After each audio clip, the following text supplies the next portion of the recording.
지난 시간과 지지난번 시간에 우리 대중문화에 대해서, 예술에 대해서 했는데, 오늘 조금 더 이제 이렇게 우리 특별히 남자분들한테서 요즘 여성들도 많이 관심이 많을 텐데, 스포츠, 여가 이런 부분을 어떻게 우리가 그리스도인으로서 잘 선용하고 더욱더 이렇게 기쁜 힘찬 삶이 될 수 있을까? 한번 이런 부분을 나눠보면 좋겠습니다. 네, 우리나라에 이제 2004년부터 이제 주 5일 근무제 이런 것들이 이렇게 도입돼가지고 특정한 사람들은 좀 여유가 좀 주말에 많이 생겨서 이렇게 많이 이제 외곽으로 나가기도 하고 이제 그런 좀 이렇게 여력을 즐길 수 있고 그렇게 됐는데, 근데 굉장히 그게 좀 한정되어 있는 게 좀 안타까운 것 같습니다. 공무원이나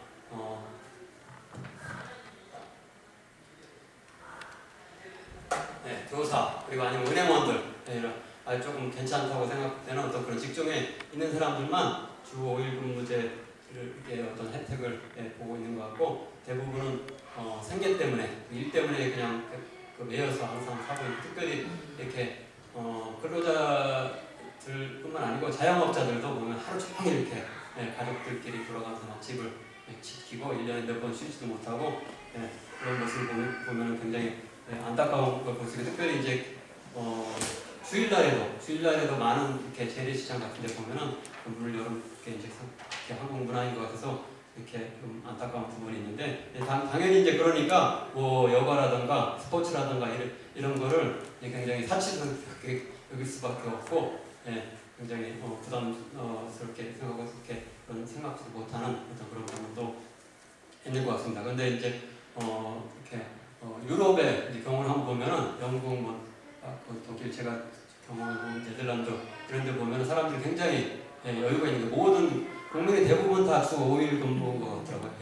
주 5일 근무라서 그런지 굉장히 이제 금요일 날 밤이라든가 토요일 날 열리는 이렇게 특별히 축구 경기가 거기서 이렇게 굉장히 인기인데, 그걸 보면 굉장히 프로 이렇게 팀 같은 경우는 그냥 좌석이 모자랄 정도로 꽉꽉 차가지고 항상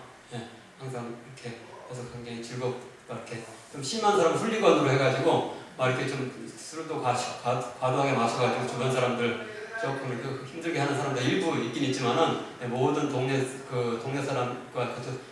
한 시 사람들이 다 모여가지고 축제의 장으로 그것들을 매주 이제 여러 걸 보면 너무 이렇게 부러운 면이 있는데, 우리나라 같은 경우는 아무리 잘하는 우리 축구 이제 프로 최고의 어떤 그런 것도 나중에 이제 최종 결승전 할 때나 그런 관중이 있지, 평상시에는 절반도 잘 찰지 않잖아. 3분의 1이나 차면은 굉장히 많이 찼다 이렇게 할 정도로 이렇게 프로 같은 그런 팀의 경기도 잘 우리가 일반인들이 잘 즐기지 못하는 어떤 그런 모습이 있는 걸 볼 수 있어서 좀 안타까웠습니다. 이쪽 사람들은 이제 단순히 이제 경기를 관람할 뿐만 아니고 직접 즐기기도 많이 하더라고요. 그래서 우리 애들도 이제 축구 클럽을 보냈었는데, 굉장히 일주일에 이제 한 번 정도, 주중에는 한 번 연습하고 주말에는 다른 이제 클럽 팀이랑 같이 대항전을 항상 해가지고, 한 번은 우리 경기장에서 하고, 한 번은 다른 동네 가가지고 경기장에서 하고, 이게 굉장히 모든 부모들도 같이 애들 따라서 같이 즐거운 것 같더라고요. 같이 감자 튀김도 이렇게 먹고, 음료수도 마시고, 그냥 제일 즐거웠던 시간 중에 하나고, 이런 것들이 그 나라 사람들을 행복하게 만들고 어린이들을 행복도를 높이는 그런 큰 요소 중에 하나다, 그런 걸 느꼈습니다. 단순히 축구만 있는 게 아니고 여자애들은 이렇게 천연 잔디 구장에서 이렇게 하키를 하면서 이렇게 마음껏 뛰어놀기 때문에 스트레스가 다 사라질 수밖에 없는 그런 분위기가 있었던 것 같고, 가격 같은 경우도 사회체육이 엄청 발달을 해가지고 시에서 다 그런 체육시설을 다 만들어 놓으니까 그걸 돈 들 게 없어가지고 축구 1년 회비가 한 20만원, 25만원 정도밖에 안 됐었던 것 같아요. 그리고 코치도 전문적으로 하는 사람이 하는 게 아니고 그냥 부모 중에서 축구 이제 잘하는 사람, 조금 그래 조예가 있는 사람들이 이렇게 코치를 한 명이 하고, 또 부코치가 이제 2명이 보통 그 전체를 이제 통솔을 해주는데, 국민 전체가 다 체육에 어느 정도 다 이렇게 일각에 돼 있으니까 애들 자기 자녀들도 가르치면 자기 자녀 친구까지 가르치면서 그렇게 훈훈한 어떤 분위기 속에서 이렇게 스포츠도 즐기고 여가를 있는 걸 보고 우리도 놀라고 걸어왔습니다. 네, 그래서 오늘은 이렇게 이런 스포츠 여가 이런 걸 이렇게 부분을 우리가 좀 더 이제 한번 체계적으로 생각해 보기 위해서 한번 좀 어려운 말이지만은 우리가 이제 사람을 이렇게 규정할 때 어떤 사람이 일하는 걸로 그 사람을 규정하고 그러는데 얼마나 잘 노느냐 그걸로 규정하는 또 유의적 인간, 호모 루덴스 이런 또 라틴어 이제 말도 있는데 이런 것들을 좀 너무 일만 하지 말고 같이 이렇게 그 여가도 같이 잘 즐기자 해가지고 요즘 또 우리 한국에서 많이 이제 이렇게 퍼뜨려지고 있는 말 중에 워라벨 이렇게 영어에서 맞는데 워크 라이프 밸런스 이렇게 둘 일과 또 우리 삶이 조화를 이루는 어떤 그런 것들을 좀 이렇게 사회 전체적으로 목표를 가지고 있는데 이런 부분에 대해서 우리가 조금 더 이렇게 관심을 기울여야 될 부분이 있고 기독교인들도 이런데 여기 안식일 기독교의 휴식을 잘 취하라는 하나님의 어떤 명령에 근거해서 이런 것들에 대해서 잘 이렇게 조명해보고 이런 것들도 같이 이렇게 동참할 수 있는 부분이 있는 것 같습니다. 옛날에는 일을 하는 게 굉장히 소중하다 이런 걸 많이 강조했습니다. 과거 사회주의권에서 특별히 많이 이야기를 했는데 그 정신적인 노동을 한다는 이 지식인들은 좀 이렇게 육체적인 어떤 그런 노동을 많이 안 해서 좀 정신 상태가 흐트러졌다 그래가지고 강제 수용소 같은데 이제 보내가지고 노동하도록 만들 정도로 노동이 막 엄청 중요하다 이런 걸 강조했고요. 히틀러라는 사람도 이런 아주 이렇게 좀 이렇게 과도한 발언을 했는데 모든 행동은 파괴적인 행동조차도 의미를 갖는다. 반면 모든 피동성은 무의미하다 하면서 어떤 우리가 인간이 움직이고 일하고 막 이런 어떤 것을 굉장히 중요하게 여기는 어떤 그런 부분이 있었고 아우슈비츠 집단 수용소 정문에도 노동은 자유롭게 한다 이렇게 하면서 굉장히 노동하는 게 뭐 엄청 우리 온전한 인간이 되는데 가장 중요한 요소인 것처럼 이렇게 묘사한 부분이 있는데 이런 것들을 우리가 지금 어떤 이 일과 또 삶을 좋아한다는 입장에서 봤을 때는 좀 노동을 너무 과도하게 우상화시키는 어떤 그런 면이 있다고 기독교적으로 평가를 해볼 수 있을 것 같습니다. 오늘날 이제 우리나라 한국 사회를 보면은 이런 부분이 없지가 않은데요. 세계 적인 어떤 그 관점에서 비교를 해봤을 때 노동 시간이 좀 많은 게 굉장히 이렇게 수치로서 증명되고 있습니다. 2017년 기준으로 보니까 한국은 연평균 근로시간이 2024시간입니다. 2024시간 이렇게 굉장히 좀 긴 편이고 OECD에서 3위. 굉장히 근데 1, 2나 1, 2, 3위가 비슷하기 때문에 거의 이제 꼴등에 가깝다고 볼 정도로 가장 노동시간이 길다고 볼 수 있는데 이제 서유럽에 있는 독일, 덴마크, 네덜란드는 한 1,400시간 정도밖에 안 되죠. 그래서 어마어마한 1년에 한 700시간 정도 600시간 정도 차이 난다고 할 수 있을 정도로 우리가 그쪽 사람 우리나라 사람에 비해서 한 3분의 2밖에 일 안 하는 그런 근데 거기가 오히려 또 잘 사는 면이 있어서 오히려 일만 오래 한다 그래가지고 꼭 잘 사는 건 아니다 그런 것도 하나 해볼 수가 있고요. 또 OECD 평균으로 봐도 평균이 1,759시간 1,759시간이니까 우리나라 사람들이 그 평균보다도 한 300시간 더 일하나요? 그래가지고 이렇게 하루에 8시간으로 기준을 해보면 한 33일을 더 일하는데 어마어마해요. 한 달 이상을 더 이제 우리 일에 몰두하는 그런 형편이 있는 걸 봤을 때 우리 사회를 좀 일 중독 사회다 그런 측면이 있다고 이렇게 볼 수 있을 것 같습니다. 그래서 많은 사람들이 이렇게 TV를 통해서 그런 여행하는 그런 또 이렇게 프로그램을 봤을 때 가끔 이렇게 떠나고 싶은 마음이 있긴 있어도 그게 시간이 부족해가지고 못하는 부분이 많이 있고 그냥 텔레비전 본다거나 인터넷 검색하고 어린이들 같은 경우도 여러 가지 또 이렇게 여건들이 잘 안 돼가지고 그냥 진짜로 운동을 하는 게 아니고 스포츠를 즐기는 게 아니고 그냥 대리만족으로 우리 컴퓨터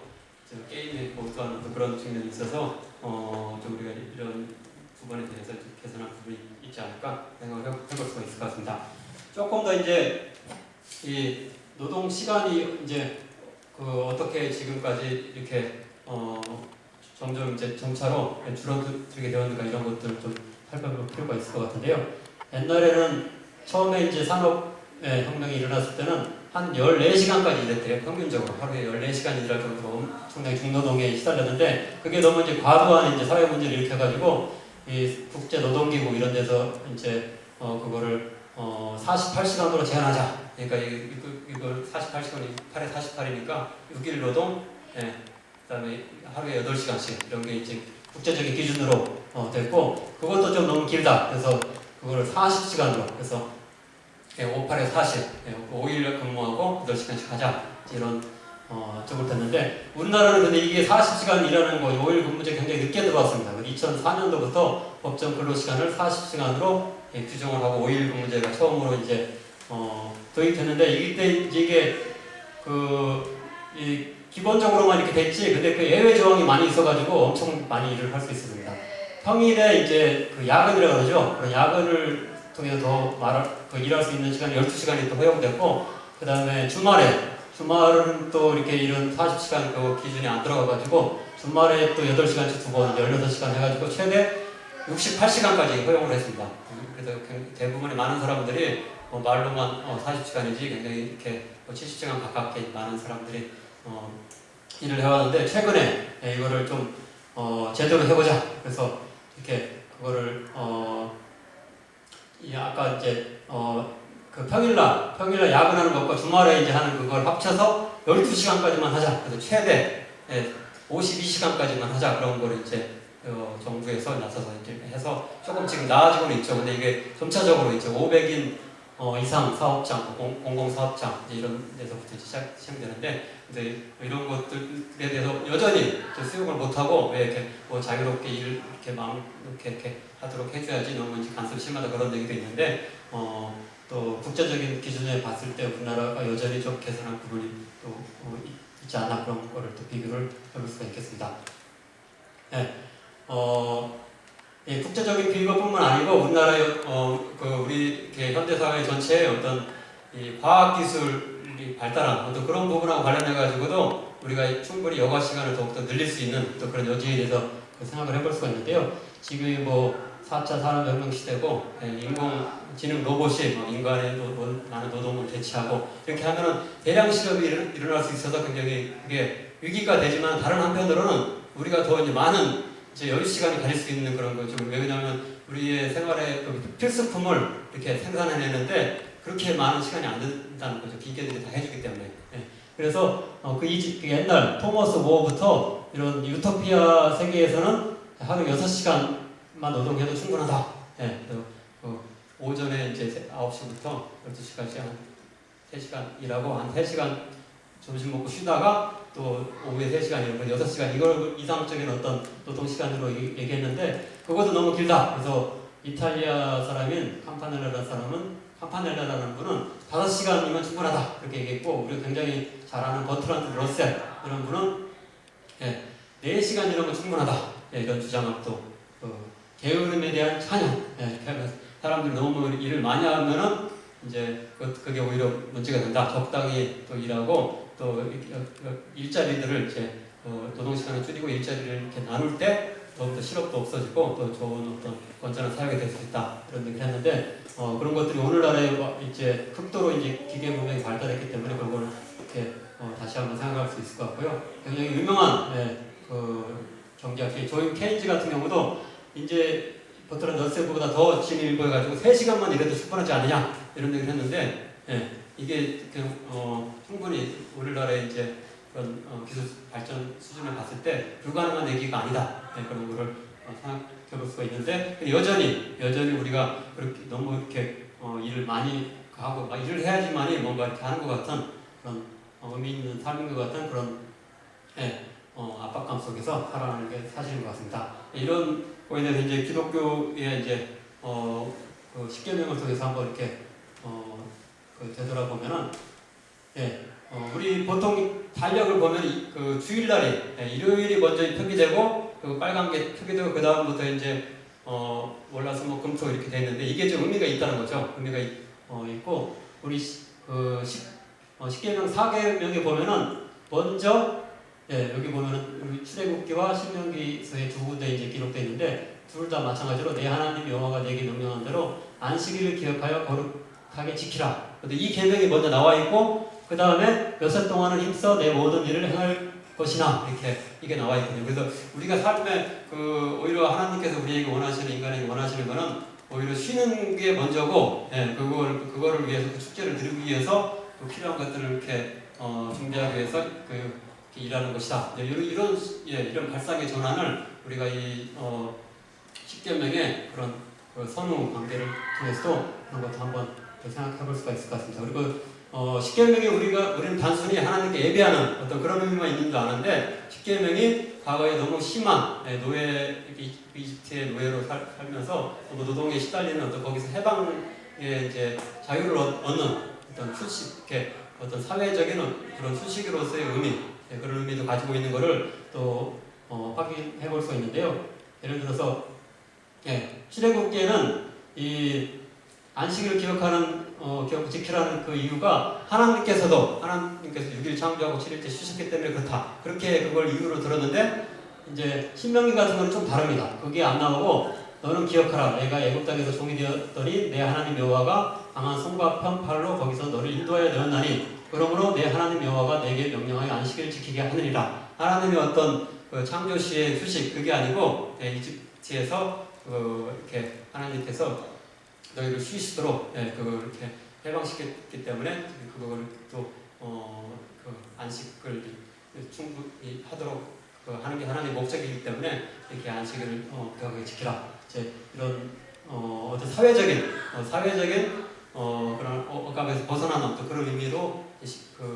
십계명이 신명기에서는 특별히 더 강조되고 있다고 볼 수 있고요. 그 다음에 출애굽기보다 조금 더 이제 신명기가 또 강조하는 부분이 있는데 여기 보면은 이 앞에 말은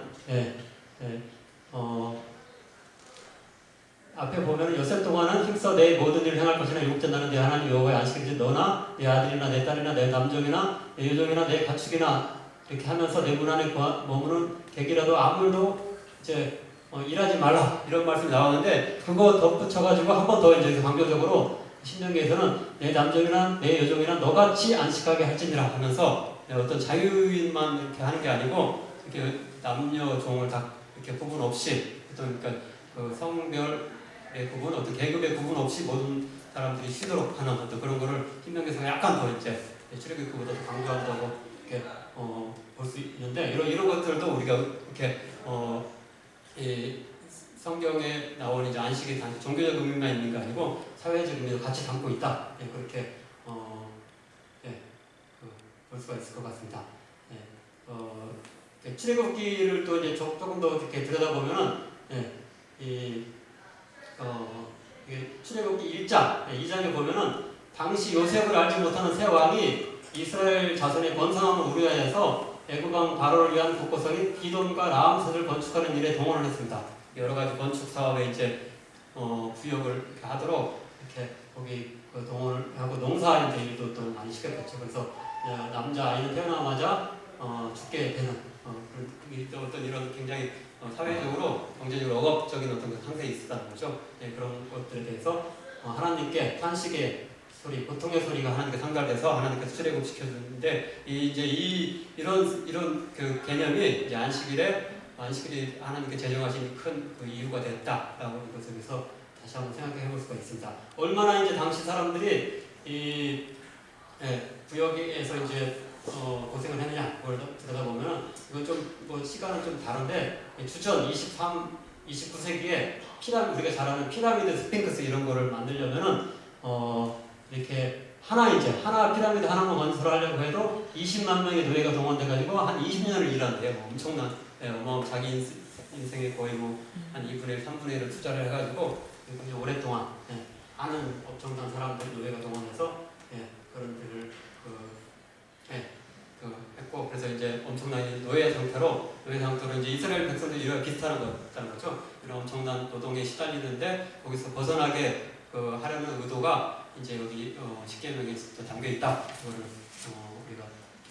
기억하는 게 중요할 것 같습니다. 예, 네, 아까 이제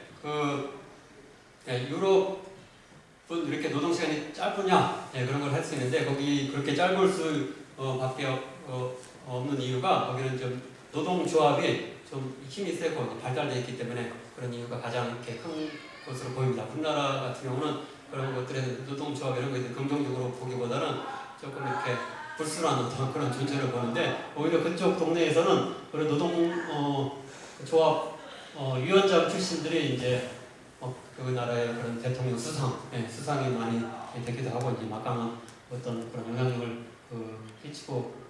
있기 때문에 그런 것들이 이제 최대한 노동자 편에 그런 것들이 반영이 돼서 노동시간을 줄 수 있기 때문에 우리나라도 노동시간을 줄이려면 노동조합이 조금 더 힘을 얻고 기독교인들도 좀 이런 데 관심을 가져야 되지 않을까 그런 생각도 같이 덧붙여서 하고 싶은데요. 네덜란드 같은 경우도 그 세 번째로 큰 노동조합이 기독교 노동조합입니다. 기독교인들이 만든 노동조합이 가장 이렇게 세 번째로 큰 단체인데 거기서는 좀 일반 어떤 사회주의적인 어떤 그런 그런 의식으로 이렇게 뭉쳐져 있는 그런 노동자하고 좀 다르게 그래도 협조적인 경영자와 노동자가 서로 협력하고 좋아하는 어떤 그런 걸 추구하는 면이 있습니다. 그런 걸 추구하는 면이 있는데 근데 일방적으로 그렇다고 경영자들에게 이제 뭐 순종하고 복종하라 그런 성경 말씀이 있어가지고 이제 그런 좀 이렇게 친자본가라고 해야 되나 이제 그런 사용자의 유리한 걸로 성경을 해석하는 어떤 그런 부분을 이제 변하는 생각도 있는데 그런 것에 대해서 이제 어떻게 재해석을 이렇게 재해석을 했느냐 하면은 성경으로는 상전에게 순종하라 그런 말씀을 하고 있는데 이제 이게 현대의 노사관계는 이렇게 근로자와 또 사용자가 서로 계약 관계지 옛날에 어떤 그 신분의 그런 격차가 있는 그런 관계가 아니잖아요. 그리고 이거를 바로 이제 직접적으로 적용을 할 수는 없다. 그렇게 해석을 해서 동등한 관계 속에서 그거를 어떤 일정한 권위를 인정을 해주긴 해야 되지만 일방적으로 그런 계약 좁고 계약에 들어가지 않는 그런 것까지 요구하는 것에 대해서는 그걸 대항할 수 있는 어떤 그런 여지를 기독교적으로도 해석을 해줘서 그런 노동자들도 일방적으로 이제 피해를 입지 않도록 이렇게 해석을 볼 수 있겠습니다. 그리고 고린도전서 12장에 유기적인 교회관 있죠. 예수님을 머리로 두고 모든 우리 몸의 기관들이 서로 이제 이렇게 작은 것 같아서 그냥 귀하고 한 것처럼 이것도 마찬가지로 단순히 경영자들만 중요한 게 아니고 모든 노동자들 회사에 일할 때 같이 중요한 어떤 그런 서로 서로 뗄 수 없는 관계 속에서 어떤 유기적인 어떤 이런 사회 간 그거를 이제 노동조합에서 그런 것들을 앞장서서 그런 것들을 이제 특별히 기독교인적인 관점에서 그런 것들을 협력하기 때문에 무조건 사회주의적 영향을 받은 노동자와 다르게 협력할 때는 협력하고 이런 것들을 이제 방침을 정해서 하기 때문에 그래도 굉장히 지금 여전히 굉장히 영향력 있는 그런 기관이 될 수 있는 걸 볼 수 있는데 우리 기독교인 한국에서도 이런 부분에 대해서 직접적으로 기독교인들끼리 다 그걸 구성을 못한다고 할지라도 이런 부분에 관심을 가지고 좀 노동조합 이런 것 부분도 좀 이렇게 무조건 기표만 할 것이 아니고 그런 적극 뛰어들어서 더 좋은 어떤 노사관계 가질 수 있도록 이렇게 하는데 또 앞장설 수 있을 것 같습니다. 오늘 이제 여가 뿐만 아니라 스포츠 또 이렇게 더 핵심 주제가 스포츠인데 스포츠에 대해서 이제 살펴볼 텐데 이거를 이제 한 5가지 관계 속에서 한번 이걸 구분을 해가면서 이렇게 살펴보는 게 좀 도움이 될 수 있을 것 같습니다. 리처드 비버가 문화와 기독교의 관계를 5가지 분류했죠. 근데 제가 이제 그거를 기반으로 해서 이제 나름대로 정리를 해봤는데 거기서 비버가 대립적인 관계, 문화 기독교 관계를 대립적 관계, 문화의 포섭된 관계, 기독교 위기적 관계, 역설적 관계, 변학적 관계 5개로 봤는데 이거를 이제 이 스포츠와 기독교의 관계를 한 5가지로 한번 이렇게 상황에서 한번 해봤습니다. 먼저 대립적 관계, 이거는 좀 금욕주의적 관점이다 이렇게 표현을 해볼 수 있을 것 같은데요. 기독교는 영혼에 관심하지 육체, 즉 몸에는 그렇게 크게 관심하지 않는다. 이런 생각들이 있는데 이게 미국 청교도에서 좀 그렇게 오락을 조금 하고 뭐 이렇게 하는 어떤 그런 청교도 사상에서 우리나라에서도 일정 부분 이런 부분이 좀 있다고 볼 수 있을 것 같습니다. 그래서 육체로 고달프게 하며 일하는 것은 영혼을 이롭게 하지만 운동을 포함해 노는 것은 그렇게 그걸 적극적으로 적극적으로 노는 것은 그렇게 좋지 그렇게 부정적인 시각으로 보는 그런 것들이 좀 아주 여전히 남아 있는 것 같습니다. 실제로 성경에도 어떤 육체적인 욕구를 자제하고 금식을 하라는 어떤 권고들 이런 것들이 있어서 그런 어떤 금욕주의적인 생각을 뒷받침하는 거 아니냐 이런 걸 해볼 수 있는데 그거에 대해서 좀 이렇게 다시 한번 재고하게 하는 그런 구절들에 대해서 한번 조금 더 생각해보는 게 필요할 것 같은데요. 고린도전서 6장 19절에 보면 우리의 몸이 성령의 전이다 라고 하면서 우리의 몸이 우리의 영혼뿐만 아니고 우리의 몸도 굉장히 중요하다 어떤 이런 시사를 여기서 한다고 볼 수 있겠고요. 또 고린도전서 15장 44절에 보면 부활 시에도 영혼만 남고 몸은 없어지는 것이 아니고 우리가 신령한 몸으로 변모된다 이런 걸 봤을 때 우리 앞으로 우리가 하나님 영원한 하나님 나라에서도 이 몸이 없어지는 게 아니다. 그래서 신체가 굉장히 신체를 단련하고 이제 잘 이렇게 건전하게 이렇게 유지하는 것도 중요한 것이 이런 것들을 우리가 여기서 교훈으로 얻을 수 있을 것 같습니다. 구약의 이제 절기들을 봤을 때도 금욕을 좀 금욕적인 그런 것을 연습하게 하는 절기도 있는 반면 축제적인 어떤 그런 절기들도 많이 있는데요. 6월절, 무교절, 속죄절 이런 것들은 굉장히 우리가 굉장히 차분한 분위기 속에서 이렇게 이렇게 가만히 있는 어떤 그런 분위기 속에서 해야 되는 거지만 초막절, 맥주절, 소실절 이런 부분 이제